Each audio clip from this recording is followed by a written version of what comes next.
Pero gaya ng ating sinabi, pag-ipunan mo at kung talagang gagawin mo, maraming paraan. Dahil malakas ka pa, malakas din yung asawa mo. Kailangan kasi hindi pwedeng ikaw lang pupunta. Kasama rin yung asawa mo. Dahil ng ating sinabi, para may paspas. Na? So, salamat sa'yo. Salamat din kasi hindi rin po kayo nanggat para malaman po ng mama ko ang minsan. Kasi hindi ko po siya makulit sa Facebook. Hindi mo siya nag-punta. Opo. Wala ata po siya. Sige. Dahil yun naman pala yun. Last message na lang sa mama mo. Sigurado ako mapapanood niya. Ano pangalan ng mama mo? Susan. Sige. Last message para kay Nanay Susan. Batiin mo lang siya ng Happy Mother's Day sa ulit. Happy Mother's Day po.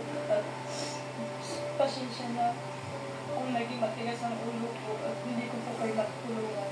Sana po mapatawad mo po at sana po makawin kami sa makita ka.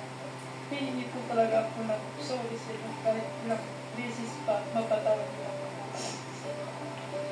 Tatlo na yung anak ko, ma. Sana mapanood niyo to para makita mo lang din yung mga apo niyo sa akin.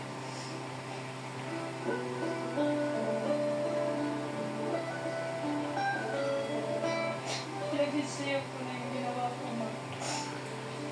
Sana maging okay na tayo. Tawagan mo po. Alam mo naman yung Facebook ko. So, ayan mga kababayan, mga kabarangay. Kung isa ka man ay nakaabot pa sa punto ng video ito, pakishare po natin na sa ganun ay magkaayos na sila mapanood ng mama ni Jessalyn. Maraming salamat po sa inyong lahat, mga kababayan, sa walang sawang pagsuporta, tulong mo rin kay Daddy Frankie. Bago po tayo magpaalam, shout out po ang Team Rise Above at mga kababayan natin na nasa abroad, mga kababayan natin OFW.